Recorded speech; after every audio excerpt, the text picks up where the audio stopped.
kamu nggak cuman berdoa, ikut perintahnya nggak waktu sholat, terhubung nggak? Kalau kita terhubungan sama Allah, Allah memberikan perintah A misalnya, itu kan artinya A itu kehendak Allah, bukan kemauan kita kan? Oke. Artinya kita harus meleburkan keinginan kita, lalu sekali-kali berusaha mendengar kemauan Allah gitu. Doa yang dalam kekurangan akan menghadirkan suasana yang terus-menerus berkekurangan.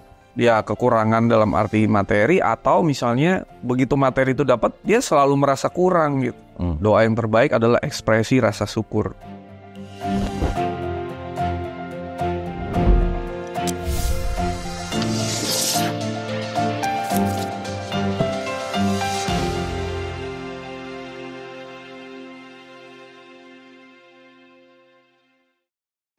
Assalamualaikum, selamat datang di Tiga Fakir. Nggak tahu apa-apa, nggak bisa apa-apa, dan bukan siapa-siapa. Masih bersama saya Abu, Sony, Dambe. Oke, masih dalam serial Sholat.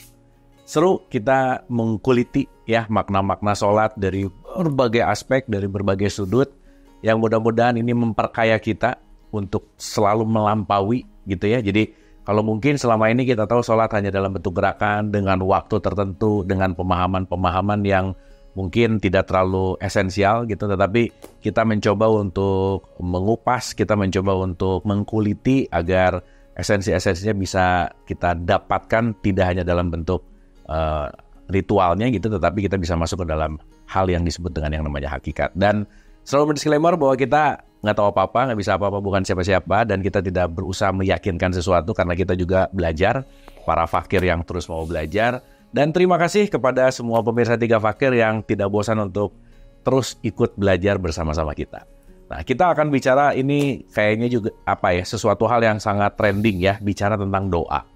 Banyak sekali yang selalu bertanya gimana sih doa yang benar, doa itu seperti apa, dan apa kaitannya doa dengan sholat gitu. Padahal ini nggak bisa terlepas gitu ya. Dan maka kita akan masuk ke dalam konteks yang masuk namanya adalah sholat dan doa. Seperti apa sih kaitan antara sholat dan doa? Silakan Mas Sony. Makasih Kang Abu, Bang Dame. Jadi di episode ini kita bahas sholat itu doa gitu ya. Ini banyak banget soalnya Mas Sony yang nanya doanya yang benar tuh gimana gitu. Oh gitu ya. Kayaknya banyak orang yang doa tuh nggak kekabul gitu. Kalau dubes saya duta besar, itu nggak mau doanya dikabul. Kenapa emang? Karena ditaruh di Kabul nanti, Afghanistan. Kalau bisa jangan dikabulkan. Iya, jangan dikabulkan. Kalau dubes ya. Betul. Menderita deh dikabul. Jadi pertama gini ya, Kang Abu boleh buka tuh surat 2186 ya. Surat Al-Baqarah 2186. A'udzubillahi minasyaitonirrajim. Bismillahirrahmanirrahim. Dan apabila hamba-hambaku bertanya kepadamu tentang aku, maka sesungguhnya aku dekat. Aku kabulkan permohonan orang yang berdoa apabila dia berdoa kepadaku. Hendaklah mereka itu memenuhi perintahku dan beriman kepadaku, agar mereka memperoleh kebenaran. Doa pasti dikabul nggak? Doa pasti dikabul. Kan Allah dekat, lebih dekat dari leher. Iya. Kalau kita terhubung ke Allah yang bukan yang di sana, bukan yang di mana-mana, bukan yang di ini, tapi yang di sini. Iya. Kalau berdoa pasti dikabul kan? Asal apa coba di situ alam? Memenuhi segala perintah. Nah, jadi kalau kita sholat, kan kemarin di episode sebelumnya kita udah bilang bahwa sholat itu artinya terhubung. Allah selalu berkomunikasi. Di 42 ayat 51 dibilang lewat kata-kata, lewat tanda atau ayat, atau di belakang tabir ya, atau lewat pengalaman. Dari situ Allah berkomunikasi. Di komunikasi itu Allah memberikan perintah juga kan, membimbing kita, memimpin kita ke jalan yang lurus. Tapi tidak pernah memaksa loh ya. Jadi selalu memberikan pilihan. Ketika kita melakukan apa yang Allah bimbing, Allah instruksikan dalam bentuk himbauan atau pilihan, dan kita mengikuti itu, pasti dikabul dong. Jadi pertanyaannya, kok nggak dikabul? Ya kamu nggak cuman berdoa, ikut perintahnya nggak waktu sholat, terhubung nggak? Kalau kita terhubungan sama Allah, Allah memberikan perintah A misalnya, itu kan artinya A itu kehendak Allah, bukan kemauan kita kan? Pertanyaannya adalah, kehendak siapa sih yang pasti dikabul? Kehendak Dia. Iya. Jadi bukan keinginan kita kan? Nah, kalau kita berdoa dengan keinginan kita, kok sering nggak dikabul? Ya kamu sekali-kali kamu diamlah, doa itu jangan banyak ngomong gitu. Dengerin Allah kehendaknya apa gitu loh atas diri kita gitu. Keren. Nah, jadi kan tadi kehendak yang pasti dikabul, kemauan yang paling terjadi kemauan siapa? Kemauan Allah. Kemauan Allah. Jadi artinya kita harus meleburkan keinginan kita, kemauan kita, lalu sekali-kali berusahalah mendengar kemauan Allah gitu. Lalu dia bilang, emang aku bisa mendengar Allah ya? Allah berbicara kepada siapa saja, kapan saja. Jadi pertanyaannya bukan kepada siapa Allah berbicara, tapi siapa yang mau mendengarkan gitu loh. Oke. Selama ini kita berdoa kan bicara, bukan mendengar gitu. Kira-kira itu yang pertama. Lalu doa itu untuk siapa sih? Kan selalu beberapa kali kita bahas ya. Doa itu untuk Allah. Katanya Allah Maha Pengetahui. Berarti sebelum kita berdoa Allah udah tahu belum? Udah tahu kan? Karena Maha Mengetahui. Berarti doa itu untuk siapa kalau Allah Maha Mengetahui? Ya kalau doa itu untuk Allah nggak make sense gitu kan. Apalagi doa untuk Allah isinya kemauan kita gitu, yang masih nggak terjadi gitu. Jadi doa itu kan untuk kita. Kalau doa untuk kita, kata-katanya harusnya dari siapa? Masa doa itu untuk kita, dari kita untuk kita, kan jadi lucu dong. Itu ngelamun namanya gitu. Harusnya kata-kata doa itu bukan dari kita, tapi dari Allah. Untuk kita, untuk merubah diri kita gitu. Nah kita seringkali berdoa supaya keadaan di luar yang berubah. Padahal harusnya doa itu merubah diri kita dulu. Baru yang di luar berubah gitu kan, hukumnya tarik-menarik gitu. Jadi mengundang apa-apa yang kondisi itu dengan cara kita dirubah dulu gitu. Jadi doa itu bukan meminta tapi memantaskan diri gitu. Memantaskan diri untuk kita bisa meng-attract atau mengundang segala sesuatu yang baik ke dalam diri kita, realitasnya gitu, kira-kira begitu. Jangan, itu juga kehendak Allah, tapi pertama kali harusnya itu tadi kehendak Allah dulu, kata-katanya dari Allah untuk kita. Maka doa yang terbaik adalah diam dan dengarkan gitu. Lalu dari situ kita akan dibimbing untuk melepaskan, untuk bersyukur, untuk apapun gitu kan. Nah, di episode sebelumnya kita juga berbicara bahwa doa itu di dalam kekurangan. Jadi doanya orang kemarin kere ya, mental kere gitu. Jadi selalu doanya itu meminta sesuatu karena kita tidak memilikinya gitu. Pernah dengar cerita yang Gandhi sama orang gitu? Kamu kalau disuruh kebijaksanaan apa uang gitu? Saya akan minta uang, kata Gandhi, karena saya akan meminta sesuatu yang saya nggak punya. Kalau kebijaksanaan saya udah ada gitu. Nah jadi kalau doanya orang di dalam kondisi terhubung kepada Allah, artinya aku dua, udah terhubung dengan aku satu, sebenarnya ada keberlimpahan gitu. Doa di dalam keberlimpahan atau abundance itu akan menarik sesuatu yang berlimpah juga. Doa yang dalam kekurangan akan menghadirkan suasana yang terus-menerus berkekurangan. Apa itu? Ya kekurangan dalam arti materi, atau misalnya begitu materi itu dapat, dia selalu merasa kurang gitu. Gak pernah merasa cukup gitu. Jadi berdoalah di dalam hubungan dengan Allah, terhubungan di mana Allah itu berlimpah, kita berdoa dalam berlimpahan. Doa seseorang dalam berlimpahan itu isinya rasa syukur gitu, Kak Abu, Bang Darme. Jadi hanya bersyukur aja kepada Allah gitu. Itu doa yang terbaik. Doa yang terbaik adalah ekspresi rasa syukur. Perbuatan yang terbaik adalah ekspresi kasih sayang gitu. Jadi kita bersyukur kepada Tuhan, dan kita menganggap bahwa Allah tuh maha tahu. Kita meminta petunjuk untuk ditunjukkan apa sih yang saya masih harus rubah dalam diri saya, kekurangan apapun, dan percaya bahwa Allah selalu memberi yang terbaik gitu. Dan itu semua di dalam diam gitu. Nah, doa yang udah yang dalam sekali adalah kun fayakun. Terjadilah sesuai kehendakmu, maka terjadilah. Udah. Gitu sih. Nah, satu lagi ya mungkin ya. Hidup itu kan doa jika selalu terhubung dengan Allah gitu. Jadi makanya sholat itu doa. Karena hidup menjadi perbuatan kita yang lakukan sehari-hari menjadi doa jika selalu terhubung. Jadi ujung-ujungnya jadi ibadah, jadi doa kalau terhubung gitu. Kalau enggak, ya nggak jadi doa gitu. Iya. Ya, makanya inna sholati wa nusuki ya. Wa mayaya wa mamati itu kan komplit gitu semuanya ya. Bener. Iya. Satu lagi mungkin saya mau bisa bicara gini ya. Ada kata-kata yang menarik kalau orang berdoa tuh ya Allah kan. Ya Allah tuh lagi ngapain sih sebenarnya? Minta sih. Maksudnya ini menyapa apa gimana? Manggil kan gitu. Ada yang bilang ya Allah tuh manggil. Ya Allah, kayak Allah tuh gak denger, apalagi pakai toa yang kenceng gitu ya. Tapi kalau ya Allah itu marah sih kayaknya. Itu lagi ngambek. Ya Allah tuh paling enak diterjemahin dalam bahasa Inggris, yaitu yes Allah. We say yes to everything happen gitu loh. Iya tuh yes gitu. Yes. Okay. Jadi we never say no gitu. Oke. Whatever realization come into our life, apapun realitas yang terjadi datang kepada hidup kita selalu berkata ya gitu. Ya Allah gitu. Yes to everything gitu. Nah kalau ngomongnya udah yes to everything, justru yang ke-attract itu sesuatu yang tadi udah abundance. Yes, itu kan meng-attract segala sesuatu yang terbaik gitu datang. Oke. Gitu. Kita nggak pernah pakai payung di dalam hujan, tapi payungnya kita taruh, kita say everything yang turun membasahi kita kira-kira gitu. Kita nggak sebut itu baik, buruk, say yes to everything gitu. Oke.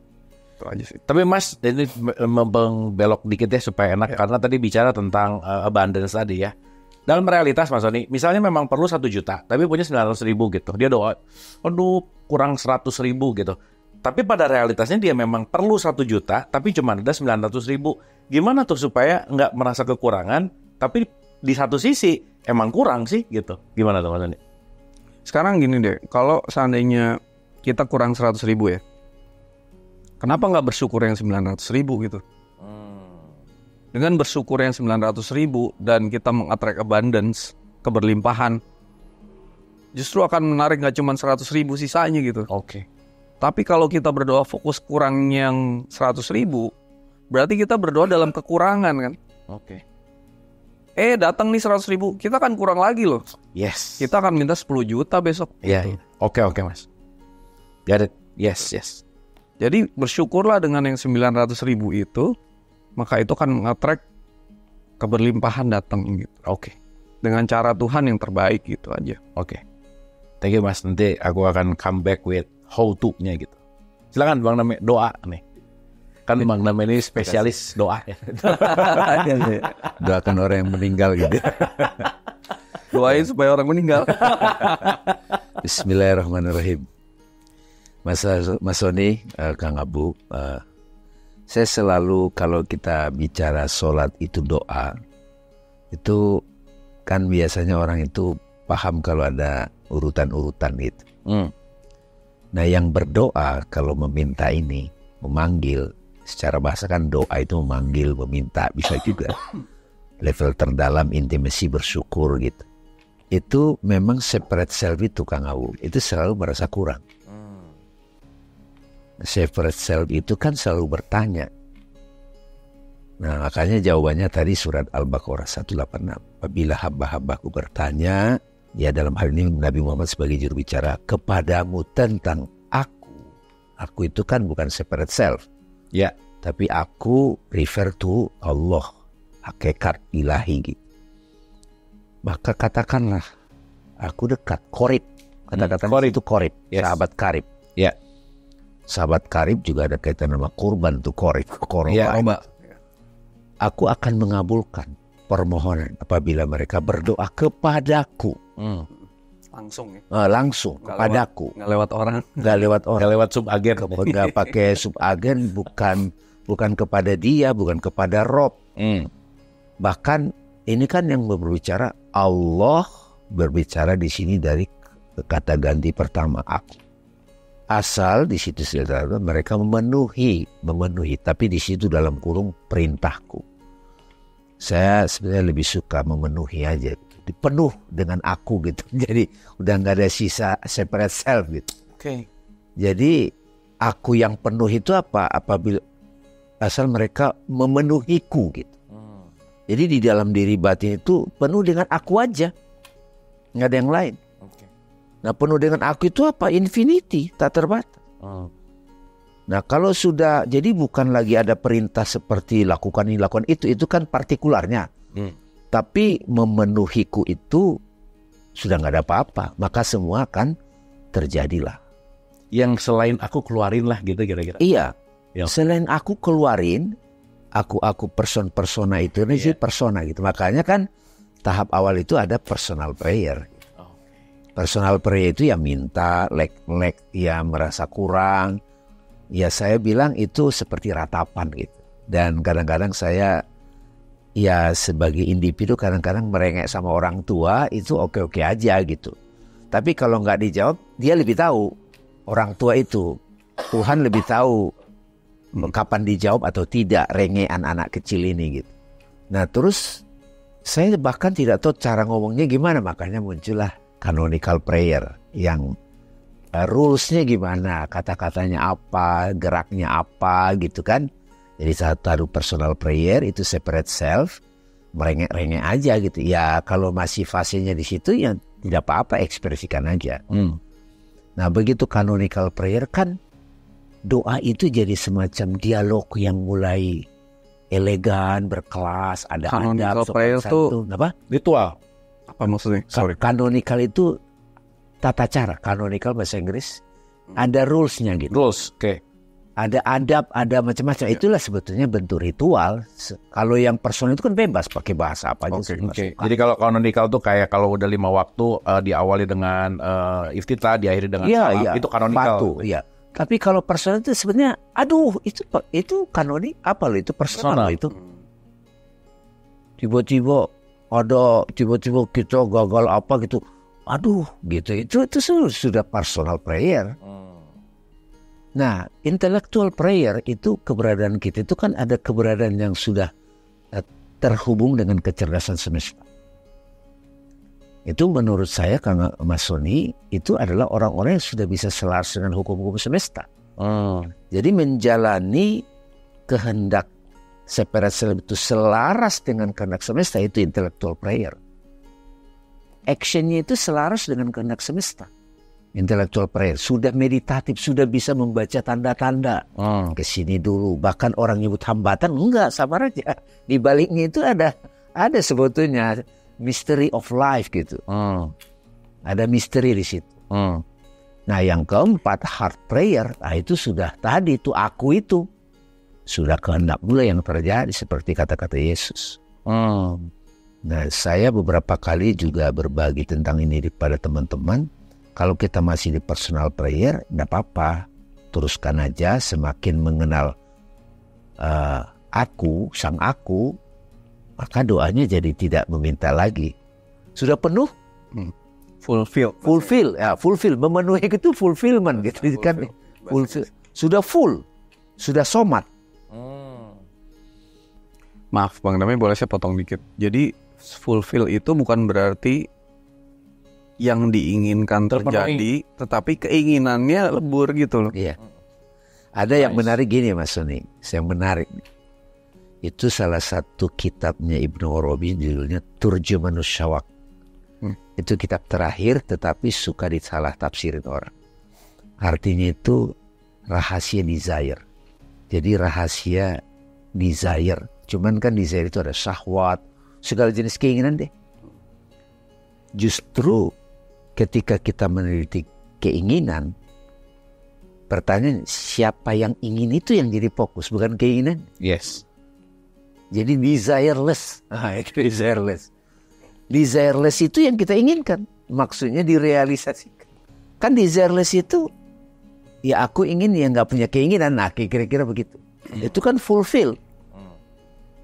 Nah, gitu. Jadi apabila hamba-hambaku bertanya kepadamu tentang aku, maka katakanlah, jawablah, aku dekat.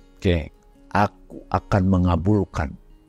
Nah kalau mengabulkan itu sudah betik-betik tuh. Keluarin ini gitu. Bahkan kalau saya suka sharing sama beberapa teman, keterhambatan itu juga bagian dari betik. Ya, orang lain menyebut itu halangan. Iya memang ini petikannya halangan kayak skenario hidup. Orkestra kan utuh ngelihatnya. Oh kalau ini kok hambatan, kita kayak disikung dari belakang, tiba-tiba apa yang kita rencanakan nggak sesuai gitu. Yang direncanakan individu, tetapi secara utuh masih dalam rencana sang aku. Gitu. Jadi pokoknya keterhubungannya itu kalau sudah nyampe, personal berusaha berhubungan dengan sang aku, dikasih jalur itu kanonikal, tata cara, baru membaca tanda-tanda intellectual prayer itu dari sisi kita, akal kita bisa selaras dengan akal semesta, kecerdasan semesta. Baru heart prayer itu sudah. Doa tertinggi adalah diam. Betul. Silent. Doa tertinggi diam. Betul. Tapi gini, Mas Sony, Bang Lemo, ke Mas Sony dulu mungkin. Sering banget kan kita bawa perkataan itu doa, Mas Sony. Apalagi di surat 51 ayat 23 misalnya. 20, iya. 19, 20, 21, 22, 23 gitu ya. Dan demi Semua Tuhan terjadi. dan demi Tuhan langit dan bumi, semua akan terjadi sesuai dengan perkataanmu gitu. Gimana, Mas Sony? Ya itu harus dibaca dari 51 ayat, boleh dibaca dari 17. Oh, iya, oke. Hidup-hidup lalunya bagaimana dia energinya tinggi. Ya kan kita kalau lihat hukum energi kan orang itu energinya udah tinggi. Jadi kalau orang Jawa bilang itu geni itu. Itu geni itu kata-katanya kehendaknya. api gitu. Iya. Kata-kata Karena dia udah kehendaknya. selaras. Kang Abu boleh baca Ya, oke. 17. Sesungguhnya orang-orang yang bertakwa berada di dalam taman-taman surga dan mata air. Iya. Mereka mengambil apa yang diberikan Tuhan kepada mereka. Sesungguhnya mereka sebelum itu di dunia adalah orang-orang yang berbuat baik. Mereka sedikit sekali tidur pada waktu malam. Nah, nggak nonton bola itu kan. Nonton Euro nggak, tapi Oke, berhubung, terhubung. Ada Karena roh nggak tidur gitu. Iya. Roh nggak tidur. Connected ya. Selalu. Dan pada akhir malam mereka memohon ampunan. Nah, kan nggak mau mohon rezeki. Oke. Karena ada doanya mohon rezeki, mohon Nah, ini yang tadi heart ampun. prayer itu ya. Iya. Silent itu tadi. Dan pertanyaannya kalau di 48, kalau kita bongkar lagi Quran 48 ayat 1 sampai 3 kan ampunan itu udah diberikan sebelum dosa dibuat. Ya. Berarti ampunan itu belum terjadi karena dia masih menahan kan. Bukan karena Allah belum ngampunin nih. Berarti mohon ampunan itu artinya ya Allah tunjukkanlah bagaimana cara engkau bisa memberikan supaya ampunan yang telah engkau berikan ini terjadi gitu. Berarti kan masih ada yang megang di mana-mana nih. Nah, let go-nya di mana gitu misalnya. Kalau mau dielaborate lagi. Oke. Ditunjukin gitu. Dan pada harta benda mereka ada hak orang miskin yang meminta dan orang miskin yang tidak meminta. Nah, alirannya terjadi. Dan di bumi tempat tanda-tanda kebesaran Allah bagi orang yang yakin. Dan juga pada dirimu sendiri. Maka apakah kamu tidak memperhatikan? Nah, berarti kan yang di bumi ada tanda-tanda, berarti ada ayat tadi kan. Ada Allah berkomunikasi lewat ayat. Terus lewat diri sendiri kan gitu. Dan di langit terdapat sebab rezekimu dan apa yang dijanjikan kepadamu. Maka demi Tuhan langit dan bumi, sungguh apa yang dijanjikan itu pasti terjadi seperti apa yang kamu ucapkan. Iya, tuh. Jadi kata-katanya itu mengandung energi yang besar karena energi yang udah ditanam sebelum-sebelumnya. Dan dia terhubung terus-menerus dengan Allah. Sehingga terjadilah kehendak Allah itu. Karena kan Allah tidak mungkin melawan hukumnya sendiri. Ketika seseorang udah tahu hukum Allah, ya semua akan terjadi gitu. Sesuai kehendaknya gitu. Bukan kehendak kemauan kita gitu. Itu kalau di Sufi ada begitu. Bismillahnya seorang arif itu kehendak Allah. Maksudnya kehendaknya seorang arif itu sudah kehendak Allah. Iya. Jadi kalau sekarang ada kata doa, ya maksudnya kan supaya hati-hati juga kali ya. Iya. Gimana tuh perspektifnya Bang Damai? Iya, kalau di dalam tradisi Hindu juga, bahkan Mas, orang-orang yang berdoa pada Dewa Siwa, jadi kata-katanya itu jadi magis Kang Abu, karena sudah energinya ngumpul gitu. Apa tadi pati geni atau apa gitu? Hindu geni. Apa iya kan? Ludah api. Ludah. Itu begitu udah naik energinya itu, ya apa yang dikata-kata itu jadi manifest. Oke. Tapi jadi menarik ya kalau sekarang kita kaitkan dengan hukum energi, hukum sunnatullah itu jadi masuk akal gitu. Iya. Bukan jadi wah kok dia bisa ya gue nggak bisa. Iya terang aja dia kan energinya full Udah gitu. tinggi. Iya. Oke. Nah mungkin kita balik ke sholat nih, kaitannya sama doa. Seakan-akan sholat itu serangkaian pembacaan doa kan Mas Sony? Ya kan? Baca ini, di sela-selanya baca surat pendek gitu. Padahal kan antara baca doa dan berdoa itu kan juga dua hal yang berbeda gitu. Beda, Nah, betul.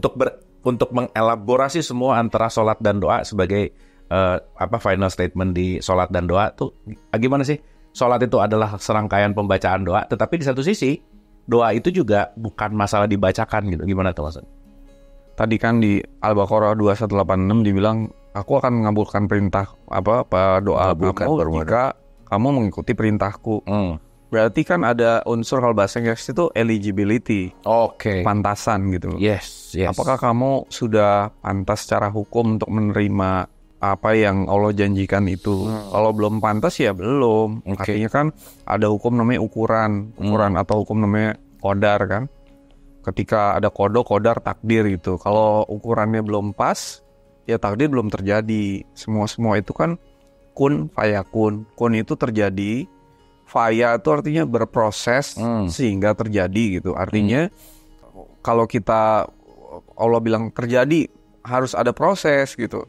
Karena kita ini kan hidup ini kan ada dimensi waktunya gitu. Makanya kalau di surat Al-Baqarah 2153 155 tuh dibilang jadikanlah sabar dan sholat sebagai penolongmu. Artinya nggak cuma sekedar sholat terhubung, tapi ada waktu manifestasinya itu gitu. Tapi kalau kita menjalani itu sesuai hukum Allah itu pasti terjadi gitu. Hanya tinggal tunggu waktunya gitu kan.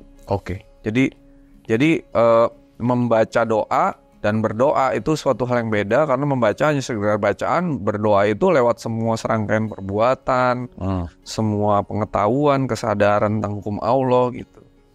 Membaca doa juga banyak yang nggak mengerti hakikatnya kan. Betul. Seperti di surat 11 ayat 44 itu. Berdoa tapi nggak tahu apa yang didoainnya itu ya apa ya, mau ngomong burung beo nggak enak ya, tapi nggak ngerti gitu. Hakikat. Kan banyak orang nggak berdoa nggak ngerti isinya. Bahasanya aja bukan bahasa dia gitu. Benar. Gimana tuh? Thank you Mas Sony. Bang Dame mungkin? Ya kan ada kata-kata gini Kang Abu, bekerja sambil berdoa. Itu kan dalam rangka ini masih dipisahkan kerja itu dan doa. Doa itu semacam ungkapan verbal, tapi juga mengafirmasi, mengajak seluruh keberadaan kita, intelektual kita, perasaan kita, emosi kita, energi kita untuk merealisasikan fayakunnya, becoming, manifested gitu loh. Jadi saya bahkan mengatakan kamu kerja sepenuh hati itu doa. Iya kan? Bekerja sepenuh hati itu doa. Kata-katamu itu kan afirmasi. Nah, kata-kata itu mengaktual sebagai tindakan. Menjadi karakter, menjadi habit, menjadi manifested. Jadi berdoa itu juga bisa da'a kan, mengajak, dai gitu, mengajak gitu. Mengundang juga seluruh keberadaan kita untuk memanifestasikan. Kalau teman-teman tidak mengerti bahasa Arab, bahasa Indonesia dari kata-kata itu, ya apa yang ada hadir di pikiran kita, hadir dalam emosi kita, mengaktual dalam tindakan, terulang-ulang, manifest. Itu melayakkan itu. Jangankan kata-kata, pikiran tuh udah doa loh. Iya. Karena pikiran yang itu kan vibrasi kepada semesta. Belum ngomong nih, udah baru mikir aja, itu udah ada resonans. Udah. Gitu ya. Hukum vibrasinya jalan. Jadi jangan berpikir jelek. Makanya doa itu sangat bekerja dengan cinta kan. Energi besar. Dalam cinta, top gitu, top ya. Banget. Thank you Mas Sony, Bang Dame. Semoga banyak mendapatkan insight tentang doa ini. Mungkin ketika seorang chef membuat masakan, bahwa masakan itu akan dibuat untuk bagaimana memuaskan si pemasaknya gitu. Bahwa yang diciptakan itu dibuat untuk memuaskan penciptanya gitu. Sehingga kalau kita bicara tentang doa, bukan urusan apa keinginan kita, tetapi bagaimana keinginan kita melebur kepada siapa yang menciptakan kita. Terima kasih.